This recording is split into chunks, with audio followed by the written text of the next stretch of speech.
Hey everybody, hope you're doing well. So, update on my Amazon FBA. Hard to see, well maybe not.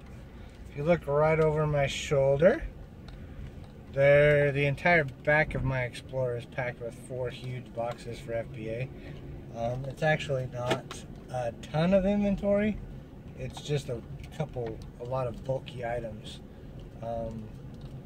Stuff that I'll about double my money on. So it's about, I think it's about $400 worth of inventory, and I probably, actually no, it's about $400 worth of inventory. I've got about 85, 90 in it, and so after fees and everything, I'll probably make $250 back, maybe a little bit more, $300 if I'm fortunate. So it was just stuff I picked up with lots for my eBay stuff, which is kind of how I'm going to push Amazon now.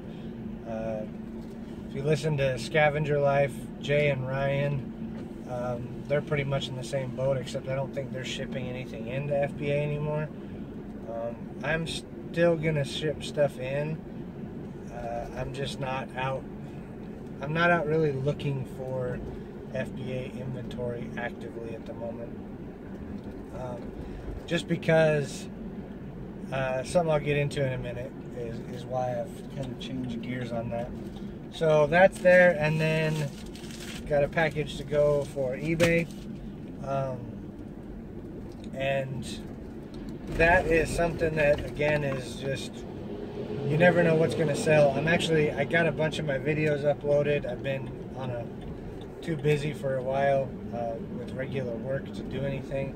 So I got those uploaded last night, and then I actually have a what sold video, but every time I put it in my video editor, it locks up my video editor and crashes. So I've got to figure that out so I can get that one uploaded, because it kind of goes to show you that you never know what's going to sell. And I ended up making about 15 bucks on that shirt, or I guess $12. Paid $1 for it. And after selling it and fees and shipping and all that, I made about 12 bucks on it. But it's something that was just kind of weird. It was it's a Darth Gator shirt from the Newport Aquarium, and it literally sold less than overnight. I mean, I was up listing late, and I listed it. It probably didn't go active until like 2 in the morning. And when I woke up that morning, it was gone. So, yeah, you never know. I mean, you can do your research and everything, but it's crazy to know what's going to go quick and what's not. So this is going in the mailbox.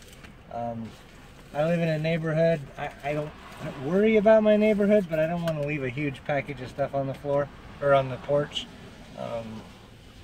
Just because I don't want to risk having them gone. Once I get more, I'll probably figure out a different system. But for now, there's a couple drop boxes and a post office quite close to me. And I'm fortunate there's a FedEx office literally, it's less than a mile up the road. So I can drop Smart Post off there as well. So, one thing to go on is, it's been a while. I've been listening to a bunch of back issues of Scavenger Life, because Craigslist Hunter recommended them, and I'm actually kind of excited because today is Monday. There's a new one. It's a great thing to look forward to on Monday, so thanks guys. But if you haven't watched Scavenger Life and you're a reseller or listened to it, definitely check it out. Jay and Ryan are pretty cool.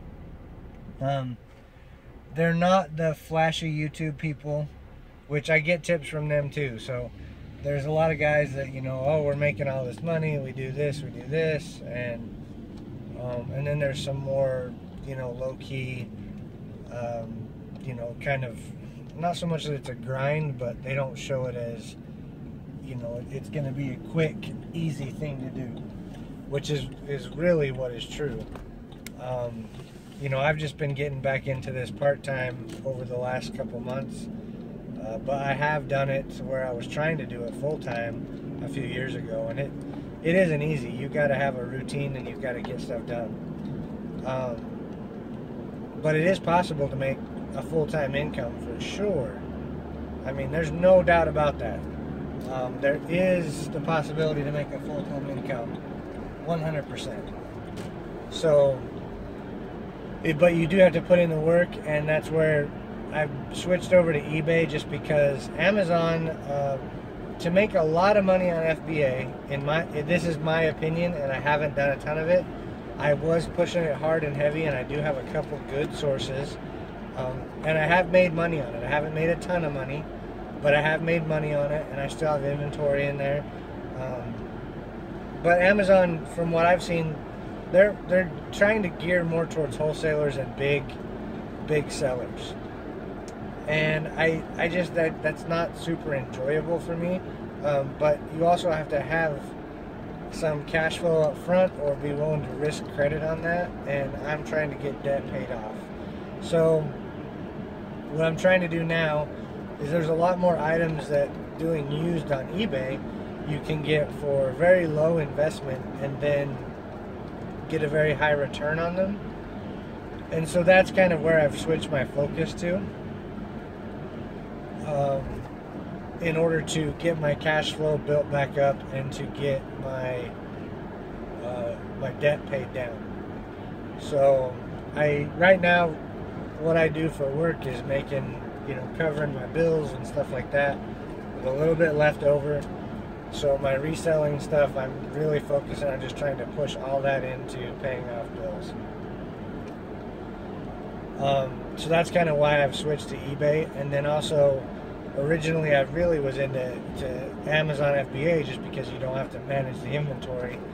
But after listening to Jay and Ryan and Craigslist Hunter and Pete, and even Global Voodoo, that you don't have to do that. It's not as big a deal as it is. I just have to make sure I stay organized. I've got that way with my inventory, and I'm going to stay that way.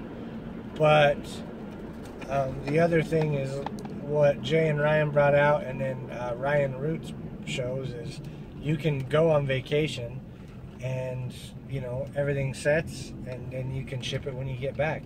So after you have that inventory built up, you have the same flexibility as Amazon FBA. You just have a different mentality. So I still think it's good to have multiple streams. Eventually I want to look at maybe doing some stuff on Etsy as well, but for now I've got Amazon FBA and eBay going, and eBay's gradually taking over the predominant spot there. And with that is, just remember that unless you have a bunch of money to put in at the beginning, and if you have a bunch of money, it's still a bunch of work unless you're going to hire it out. But when you're starting out, scavenger style, as Jay and Ryan call it, it's a slow build. But it does get momentum rather quickly. But those first couple weeks can be rough. If you can get good items in and get them priced right, you are going to have stuff sell fairly quickly.